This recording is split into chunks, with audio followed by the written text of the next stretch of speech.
네, 안녕하십니까. 깡세클럽 강재훈입니다. 어제 만기가 잘 끝난 그런 모습을 보여줬는데 사실 조금은 아쉬운 만기가 된 것 같기도 했었습니다. 사실 이제 어제 시장 같은 경우가 전체적으로 종목들의 강세가 상당히 강하게 나왔었는데 그 와중에 삼성전자만 좀 더 받쳐줬었다면 지수에서 중요한 가격이었던 1840포인트를 돌파하는 시도가 나오지 않았을까 이런 생각을 해보는데 뭐 그래도 무난히 잘 끝났다는 부분에서는 뭐 크게 이견은 없을 것 같고 이제 향후 시장 이 부분이 얼만큼 나오느냐 이 차이가 될 것 같은데 시장에서 이제 앞전에 한 3, 4주 전이었었죠. 그때 이제 3주 전인가 그 정도 됐던 것 같은데 시장에서 이제 이번 만기 같은 경우가 실제로 1710에서 1910포인트까지도 가능하다라고 했었는데 사실 딱 중간이었습니다. 그러면 그 부족분을 이제 오늘과 그리고 다음 주 이 부분을 얼마큼 메워줄 수 있느냐 이 차이가 되지 않을까 싶고 다음 주부터 이제 예상하기로는 수급 자체가 상당히 좋아지지 않을까 그렇게 전망을 하고 있는데 이 부분이 국내 증시에서 이제 다음 이달 말까 그리고 다음 달까지 얼마큼 더 상승이 가능하냐 이 부분도 오늘 좀 체크를 해보도록 하겠습니다. 자, 어제 시장부터 보도록 하죠. 어제 증시를 보게 되면은 1836포인트 1.6%라는 상승으로 마감이 되는 모습이었는데 실제로 장중에 거래 대금은 그렇게 크진 않았습니다. 그러니까 사람들이 많이 관망을 하는 그런 모습을 보여주는데 지금 시장에서 사실 많은 개인 투자자분들이 무슨 생각하냐면 시장에서 너무 가파르게 올라온 거 아닌가 이런 생각을 하시고요. 시장에서 아직까지 큰 폭의 조정이 나타나지 않을까. 그리고 현재 기술적 반등이 끝난 것이 아니냐 여러 가지 생각할 수밖에 없는 구간입니다. 또 한편으로는 이제 시장에서 저 같은 사람은 이제 더 위로 갈 수밖에 없다 이런 식으로 얘기하기 때문에 그만큼 시장에서 많은 사람들이 관망으로서 접근하는 그런 흐름을 보여준다든가 종목별로는 이슈가 있는 쪽에서는 또 상당히 강하다 이렇게 되기도 합니다. 그래서 우선은 수급적인 부분에서 외국인들이 매수로 전환되는 그 흐름까지 기다려보자라는 관망도 많을 텐데 이 부분이 이제 서서히 이번 주에 확실하게 많이 파는 날이 2,000원 정도가 되면서 전체적으로 이제 오늘까지 매매가 될 경우 어느 정도 1조 미만으로 외인들의 매도가 나타나지 않을까 그렇게 전망이 된다. 그러면 그 이후에는 매수가 들어올 수 있는 가능성도 여전히 높다가 됩니다. 그다음 기관에서도 역시 1,300원 정도 매도를 했는데 투신권 같은 경우는 삼성전자에 대해서 주의 선물 갖고 있던 부분을 삼성전자 현물로 확연하게 사는 모습을 보여줬다가 됩니다. 다만 금융투자에서가 매도세를 좀 더 키운다가 되면서 그래서 시장에서 기관에서의 매도가 소폭 나왔다는 부분이 결국 상승을 또 제한시키는 그런 요인으로 작용을 했다가 된다. 기관에서 금융 투자는 최대 던질 수 있는 물량을 던져놨기 때문에 이제 오늘부터 베이시스가 개선되는지 이 여부에 따라서 추가적인 이제 매도가 아니라 앞으로는 매수가 들어올 수 있는 여지가 만들어졌다. 이렇게 보시면 되겠습니다. 그 다음에 선물시장도 마찬가지로 245포인트 1.47% 상승으로 마감이 되었고 외국인 같은 경우는 선물에서 여전히 매수세가 이어지는 그런 흐름을 보여준다가 됩니다. 그래서 누적적으로는 이제 62,000 계약 가까이 매수가 쌓여있는 그런 상태입니다. 시장에서 여전히 매수폭을 많이 쥐고 간다. 이 부분은 시장에 대해서 기대치가 여전히 상승 쪽에 대해서 높다. 이렇게 보시면 되겠죠. 그 다음 코스닥 역시 강세가 그대로 나타났다 됩니다. 그래서 1.4% 상승해서 코스닥은 615포인트니까 실제적으로 2월 달에 시장에서 고가를 만들었던 라인 때 그 근처까지는 안 된다 하더라도 예전에 움직였던 박스권의 자리 때는 올라와 있다 정도. 그래서 코스닥 같은 경우는 그만큼 시장에서 굉장히 가파른 반등을 했다가 된 케이스입니다. 거래액은 9조 4천원이었고 외국인과 기관이 역시 동반 매도를 하긴 했지만 여전히 이쪽에서의 수급은 크게 나타나지 않는다 보시면 되겠죠. 자, 그 다음 해외 증시를 보도록 하죠. 중국 증시 같은 경우는 이제 우한 지역 여기가 이제 전면 해제가 되는 그런 모습을 나타냈다가 됩니다. 그리고 이제 계약 일정, 그래서 중3이라든지 고3 이런 쪽에 대해서 계약 일정을 발표를 했는데 계약 일정이 4월 말 정도로 잡혀져 있는 상태입니다. 그래서 이제 어느 정도 정상적인 경제 활동을 기대할 수 있다는 부분이 부과가 되었습니다. 그로 인해서 소폭 상승을 해서 2,825포인트로 마감이 되는 모습이었고 그 다음에 미증시가 강세가 계속해서 이어지는 모습을 보여줬다가 됩니다.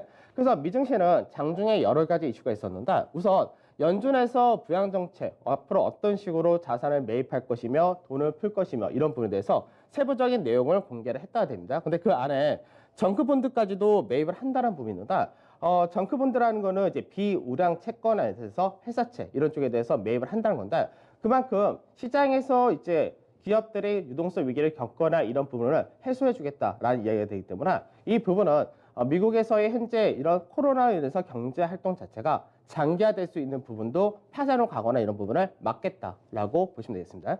그래서 이 부분은 굉장히 강력한 부양책이다라고 보시면 된다. 그래서 앞전에 시장에서 연준에 맞서지 말라는 얘기가 가장 통용되는 부분이 되기도 합니다. 그래서 시장 자체가 이 부분의 강세가 하나의 배경이 되었었고, 그 외적으로 장중에 이제 오펙 긴급회담 이 부분에 대해서 오늘 이제 결과는 이제 아침에 발표됐었는데, 장중에는 2천만 배럴까지도 감산할 수 있다 이런 식으로 언급이 나면서 유가가 또 한 번 굉장히 큰 폭의 급등이 나타나다가 결과적으로는 그렇게 하지 않는다 뭐 이런 얘기가 나오면서 마감이 되는 모습이었는데, 그래서 유가 같은 경우는 이제 하락으로 마감이 되긴 했습니다. 다만 결과적인 부분이 나온 부분이 1,000만 배럴 감산을 앞으로 5월 달부터 시작을 한다 이렇게 발표가 되었습니다. 그래서 실제로 시장에서 최소 1,000만 배럴은 감산을 해야 된다라는 부분을 충족해줬다 정도 생각을 하시면 될 것 같습니다.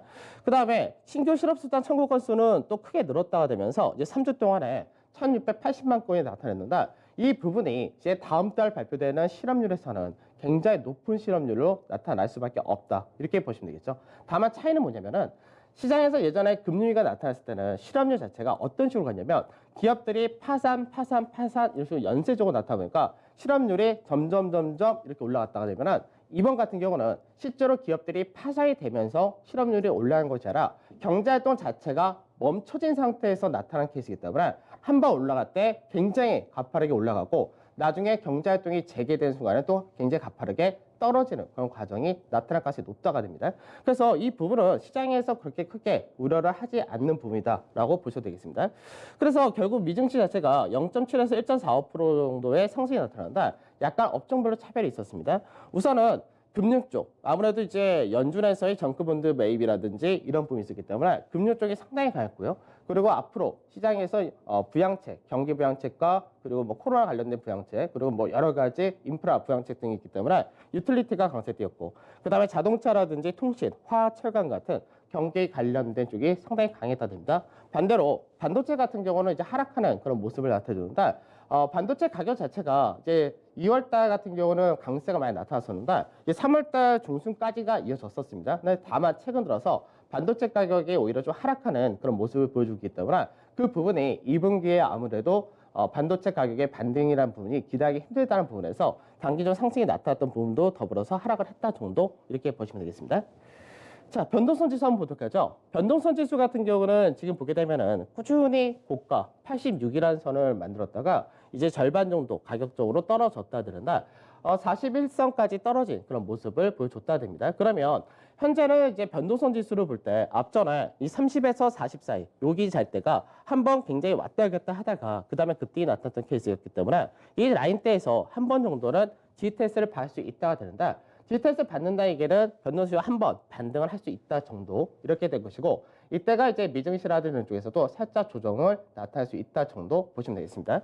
그래서 이 부분에서는 이미 방향 자체가 앞전에 시장에서 워낙에 가파르게 급등했다가 무너지고 이제는 전체적으로 볼 때는 이 윗자리가 매물이 상당히 많다가 되는 케이스이기 때문에 실제로 여기서 아주 강하게 상승으로 전개될 가능성은 낮다라고 보시면 되겠죠. 그래서 실질적인 변동성 지수에 대해서 크게 이제 민감하게 체크하실 필요는 없을 것 같습니다.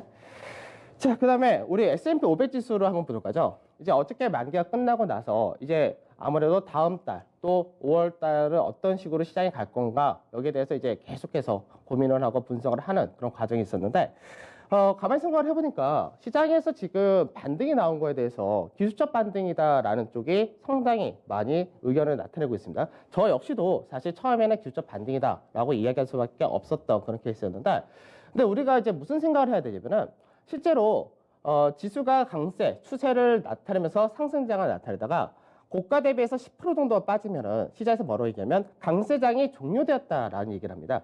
그래서 실제로 S&P 지수가 앞전에 10% 이상의 하락이 나타났을 때 강세장이 종료되었다라고 공식적으로 발언이 나왔었고요. 그 다음에 20%까지가 넘어가는 흐름이 나타날 때 뭐라고 했냐면 약세장에 진입을 했다라고 시장에서 이야기를 했습니다. 그래서 앞전에도 제가 그런 말씀을 해드렸는데, 강세장이 종료했다 가지고 무조건 하락이 나타난다 이렇게도 얘기할 수 없는 것이고, 약세장에 진입했다 가지고 무조건 더 하락을 한다 이것도 아니다라고 말씀드렸었는데, 실제로는 시장에서 어떻게 됐냐면 굉장히 크게 떨어졌다는 거죠. 그래서 하나씩 보게 되면은 고가 대비해서 시장에서 이제 S&P 지수가 10% 이상의 하락을 나타냈을 때 이때 시장에서 이제 강세장이 종료되었다라는 말이 먼저 나왔었고, 그러고 나서 시장에서 반등이 살짝 나오는 흐름을 보여줬다 됩니다. 근데 이후에 시장에서 결과적으로는 유럽이라든지 미국에서 코로나가 확산이 된다 되면서 어느 정도 급락이 떠서 20%대가 넘어가는 이 흐름이 나타나면서 미 증시가 약세장에 진입을 했다. 이렇게 얘기를 했죠. 그러면서 한 번 또 강하게 반등이 나왔지만 결국 추가적인 하락을 해서 결국 고가 대비해서 34%라는 급락까지 굉장히 떨어졌습니다. 그러고 나서 반등을 하는 과정이 이어졌다 된다. 그러고 나서 이제 저점 대비해서 10% 정도의 상승이 나타났다 됐죠. 근데 이때는 다들 똑같은 얘기합니다. 저도 마찬가지였고 과하게 빠졌기 때문에 기술적 반등이 강하게 나타났다. 이렇게 얘기를 하죠. 그러고 나서 시장에서 바닥을 다지는 과정, 쌍바닥을 만드는 과정을 보다가 최근 들어서 오늘 이틀 전까지, 그러니까 수요일까지죠. 수요일까지 20%를 넘어가는 과정이 나타났다 됩니다. 그러면 시장에서 우리가 일반적으로 얘기하는 논리에 따르면 지금 시장은 강세장에 진입을 했다라고 얘기를 해야 됩니다. 근데 이 말을 하기가 어려운 거죠. 왜? 실물 경기가 앞으로 너무나 안 좋을 것이다. 여기에 대한 우려가 존재를 하고 있고 그리고 향후 시장에서 더 올라가기에는 코로나19가 언제 종식될지 모른다는 불확실성이 남아있기 때문에 그렇습니다. 근데 증시 자체는 항상 미리 선반영한다라는 측면을 생각을 한다면 시장에서 결국 코로나가 피크아웃을 찍고 서서히 나중에 치료제가 나오던 아니면 확연하게 이제는 경제활동을 재개해도 상관이 없을 정도로 코로나가 완화된다면 공포감이 둔화된다면 그럼 당연히 그 많은 각국 정부와 연준이라든지 이런 쪽의 부양책 이런 것들이 결국은 시장을 끌고 올라갈 가능성이 높다가 될 것이고 지금 현재 안전자산이라고 우리가 얘기할 수 있는 채권이라든지 금이라든지 그 외적인 쪽에 대해서 선호도 자체가 더 이상 늘어날 수가 없는 상태까지 올라가고 꺾인 그런 그림이기 때문에 결국 많은 돈 자체가 다시금 증시로 유입될 가능성도 높다. 이렇게 보셔야 될 것 같습니다. 그래서 지금 현재 시장에서 그러면 우리가 일반적인 얘기를 할 때 강세장에 진입을 했다라고 얘기를 하는 것이 맞는데 그러면 현재 시장에서 조정이 나온다 할 때 큰 조정이 나타날 수 있을 것이냐? 굉장히 어렵겠죠. 왜? 그만큼 대기 자금이 준비가 되어 있기 때문이었습니다. 그래서 국내도 마찬가지입니다. 지금 시장에서 국내에서 기술적 반등이니까 큰 폭의 조정이 나타날 것이다 라고 기대하기가 굉장히 어렵다는 얘기입니다. 그만큼 시장에서 지금 매수세가 강한 것도 있고 지금 사실 급한 사람은 누구냐? 외국인들은 어차피 크게 보고 들어오기 때문에 다음 주부터 들어온다 하더라도 이쪽에서 크게 그림을 보고 갈 것이고요. 급한 사람은 현재 기관 투자자입니다. 대부분의 자산을 많이 운용하는 쪽에서가 지금 현재 가장 문제가 되는 것이 뭐냐면 너무나 밑에 자리에서 팔았는데 지금 사기가 부담스럽다 이게 된 거죠.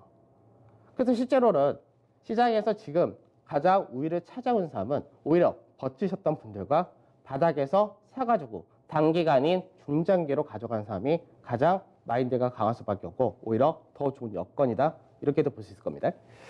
자, 어제 시장 한번 보도록 하죠. 어제 증시를 보게 되면은 우선 이제 코스피 지수와 코스닥 다 비슷합니다. 1.5% 내외에서의 강세, 동일한 그런 모습이었었는데 시장에서 이제 삼성전자를 중심으로 IT가 상대적으로 약했다가 됩니다. 그러다 보니까 이쪽에서가 지수 상승을 오히려 끌고 올라가는 것을 좀 막는 그런 케이스가 되었었고 반대로 강세가 나타났다 된 쪽에 가장 두드러진 것이 자동차. 이쪽에서가 가장 강세가 나타났고요. 그 다음에 이제 에너지 화학 이쪽에서가 이제 정유도 강세를 띄었고 그 외적으로 화학주도 강세를 띄는 모습을 보여줬다 됩니다.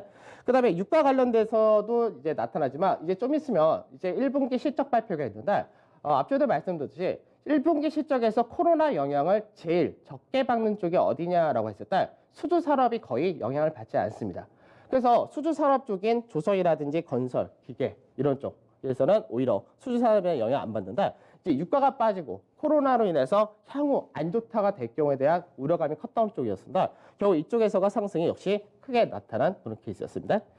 그다음 코로나 관련된 수혜주다라고 한 쪽이 간단합니다. 인터넷, 게임, 그리고 음식료, 필수 소비재라든지 이런 쪽이 수혜주로 부과가 되었습니다. 오히려 이런 쪽은 상대적으로 약했다 정도 되는 케이스였고요.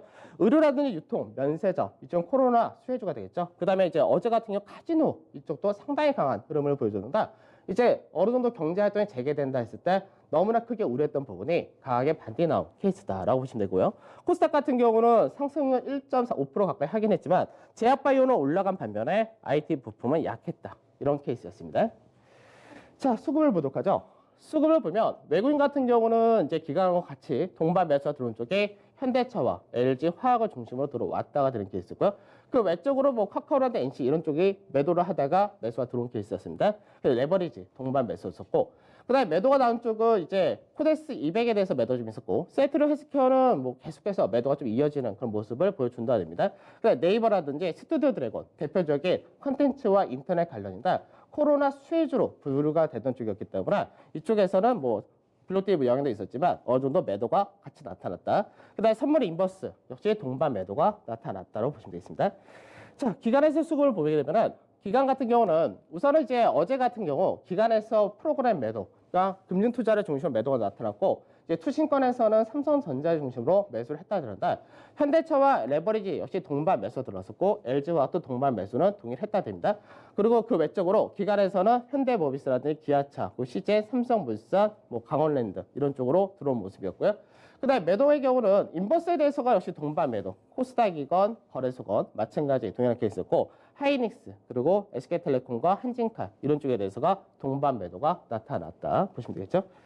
자, 그러면 종합주가지수 한번 보도록 할까요? 자, 아까 S&P를 갖고 한번 말씀드렸는데, 종합주가지수를 갖고 한번 얘기를 해보죠. 종합주가지수 같은 경우가 처음에 2월 말까지 시장에서 11.4% 정도의 하락을 나타냈다 됩니다. 그래서 그 당시에 지수가 2천이라는 자리대를 중심으로 해서 지지를 받는 듯한 모습을 보여줬다 되죠. 그러고 나서 반등을 하다가 결국 미증시의 급락이라는 부분과 더불어서 같이 동반 하락이 나타났다는데, 마찬가지로 23%까지 빠졌다. 이 라인도 있었죠. 이 라인이 결국은 1700 라인이었습니다. 그래서 실제로 23%라는 급락이 떨어지고 1700까지 떨어졌다. 그런데 여기서 사실 이 라인 때까지 떨어진다는 생각을 사실 저도 못하고 있었는데, 이 부분에 결국은 공포라는 부분과 신용 반대 물량, 그리고 기관에서의 손절성 물량, 이게 같이 떨어진다 되면서 결국은 35%라는 1440포인트까지 떨어진 흐름을 보여줬다 되죠. 그래서 고가 대비해서 35%까지 빠진, 그러니까 어마어마한 하락을 나타냈다는데, 그러면서 반등할 때 어떻게 되냐? 단기 전환에 워낙에 많이 빠졌기 때문에 10%라는 급등이 바로 나타났다가 됩니다. 그러고 나서 시장에서 10% 급등한 다음에 앞전에 시장에서 많이 빠지면서 20%가 넘게 빠졌던 이 라인대, 이 가격대가 1670에서 1774가 되는데, 이 라인대가 결국 뭐였냐? 매물 소화와 앞전에 공포감에 인해서 마지막 던졌던 사람, 버텼던 사람들 물량을 다 뺏은 자리가 되겠죠. 그러고 나서 이제 상승이 다시 나타나고, 그리고 나서 이제 추세 라인대를 돌파하는 그림을 어저께 자연스럽게 소포 만든 모습까지가 나타났답니다. 그래서 하락 추세를 이제 살짝 올라간 그림까지가 나타났는데, 그러다 보니까 시장에서 이제 국내 증시가 20%라는 자리대 올라탔던 자리대가 1750이었고요. 그리고 어저께까지가 상승을 나타내서 26% 상승하면서 이제는 1830포인트대가 맞춰졌죠. 그러면 이제 시장에서 마찬가지 뭐라고 얘기해야 됩니까? 하락 추세까지도 돌파했고, 그러면 이제 시장은 강세장이다라고 얘기를 해야 됩니다. 그러면 이제는 시장에서 우리가 생각할 때 보면 뭐냐? 조정이 그래도 한 번은 나올 수 있다. 왜? 아까 미국의 변동성 지수를 봤거나 아니면 그 외적으로 뭐 단기 상승이라든지 당분간 추가적으로 나올 모멘텀이 없다면은 시장에서 한 번 차익 실현 떨어질 수 있는데, 그때는 뭐냐? 시장에서 조정 자리 1750포인트 전후가 한 번 정도는 떨어질 수 있는 가격대 정도로만 생각하는 것이 현재는 합리적이다라고 보시는 게 좋을 것 같고, 그럼 이제 추가적인 상승이 나타날 때 어떻게 되냐? 추세 라인 때 돌파하고 기본 마디폭을 뽑거나 그리고 채널 패턴 상단을 뽑거나 할 경우는 이제는 가장 중요한 자리는 1900이 아니라 2000포인트라는 마디 지수, 상징 지수, 여기가 될 가능성이 높다라고 보시면 되겠습니다. 자, 그래서 실제로 이제 3주란 시간이었습니다. 3주란 시간 동안에 지수가 어떻게 움직였냐, 업종별로 보게 되면은 우선은 종합주가 지수가 26% 가까이 올랐고요. 코스닥이 굉장히 강했죠. 44% 가까이 올랐습니다. 대형 같은 경우가 23% 제한적인 모습이었는데, 중소형 같은 경우는 40% 가까운 상승을 나타냈다 되죠. 근데 여기서 중요한 건 뭐냐면, 오히려 시장에서 상승폭이 코스피 지수가 좀 더 약했던 이유는 딱 하나입니다. 기존의 주도주라고 했었던 삼성전자와 하이닉스를 중심한 반도체 2차 전지, 이쪽에서가 상승폭이 18%로 현저하게 다른 쪽에 비해서 약했다야 되고, 그 다음에 서비스 업종이라고 얘기하는 기존 주도주 네이버라든지 카카오 이런 쪽에 해당이 되는 케이스였고요. 그 다음에 나머지가 유틸리티와 통신 쪽에서가 상승이 제한적이었다 정도 되는 모습이었죠. 즉 기존 주도주보다는 어디가 좋았었냐? 경기가 안 좋다, 시장에서 향후 실물 경기가 무너진다라면서 우려를 가장 크게 많이 받았었던 경기 관련 쪽이 오히려 상승을 가장 세게 뽑은 그런 케이스가 되는 겁니다. 그래서 시장에서 지수가 한번 무너지고 난 다음에 반등이 나올 때 사람들은 처음에는 기존 주도주가 최고다라고 하고 성장주가 최고다라고 하지만 결과는 낙폭과대주가 가치주가 훨씬 더 좋은 결과를 나타냈다 되고 코로나 종식된 다음에 부양책이 결국 뭡니까? 새로운 성장을 노린다 이게 아니라 실물 경기 자체를 회복시키는 데 초점이 맞춰져 있기 때문에 오히려 경기 관련주가 훨씬 더 강한 상승을 보여준다. 이렇게 되는 케이스입니다. 그래서 시장에서 지금 현재 뭐 앞전에 기존 주도주가 여전히 좋다라고 하신 분도 계실 거고 가치주가 많이 강세일 때가 가치주가 지금은 더 좋다라고 하신 분도 계실 거고 다 있을 텐데 똑같은 얘기죠. 이쪽보다는 우선 낙폭 과대를 보고 그 다음에 시장에서 실물 경기 회복에 대한 부양책에 대한 초점을 맞추신 것이 훨씬 맞는 이야기가 된다는 겁니다. 자, 선물지수도 잠깐 보도록 하죠. 시간이 없으니 다음에 볼까요? 비슷한 양상입니다. 앞전에 다 해드렸던 내용이니까. 자, 투자 전략 바로 가도록 하죠. 투자 전략 보면은 이제 만기 자체는 무난하게 잘 끝난 그런 케이스였습니다. 외국인들이 3월 만기가 끝나자마자 매도 포지션, 풋 매도부터 시작을 했었으니까. 그 다음에 이제 향후 증시는 많이 빠진다 했을 때가 1750 정도가 될 겁니다. 그래서 이 자리 때가 줄지 안 줄지도 미지수인데 주게 된다면 저 정도까지만 생각하면 되니까 시장에서 실제로 크게 조정에 대한 우려를 가질 필요 없다 될 것이고 1950에서 2050포인트가 현재 어저께 만기 끝나고 나서 이제 포지션 설정한 거를 봤을 때는 현재는 다음번 만기까지는 2000포인트 전후를 우선 잡아놓은 걸로 보이는데 중간에 변동이 있는지는 좀 더 봐야 되겠지만 우선 이거는 충분히 가능하지 않을까 그렇게 생각이 듭니다. 그래서 수급 자체는 이제 많이 좋아질 겁니다. 그래서 다음 주부터는 아마 총선이 끝나고 나서 이제 딱 저점 대비해서 한 달이 끝나가는 시기이기 때문에 외국이나 기관에서 수급이 들어올 가능성이 높다고 보고 있고요. 그리고 프로그램 자체가 들어올 수 있기 때문에 낙폭과대를 중심으로 한 시총 사이가 굉장히 좋을 겁니다. 다만 상대적으로 상승폭이 작은 종목이거나 먼저 일자 상승을 뽑았던 쪽이 좀 더 좋기 때문에 일자 상승의 중심이 처음에는 기존 주도주와 금융 쪽이었기 때문에 이쪽이 좀 더 강세될 가능성이 높다 정도 보시면 될 것 같고 오늘 같은 경우는 사실 좀 편하지 않을까 싶습니다. 장주 미선물도 없고요. 유가 선물도 움직이지 않고 있기 때문에 미장이 휴장이라서 오늘은 오히려 그냥 오로지 국내 증시 수급과 중국 증시만 보면 될 것 같습니다. 한 주가 끝나는 마지막 금요일입니다. 오늘도 잘 마무리도 하셔서 성공 투자하시고 저는 다음 주 찾아뵙도록 하겠습니다. 감사합니다.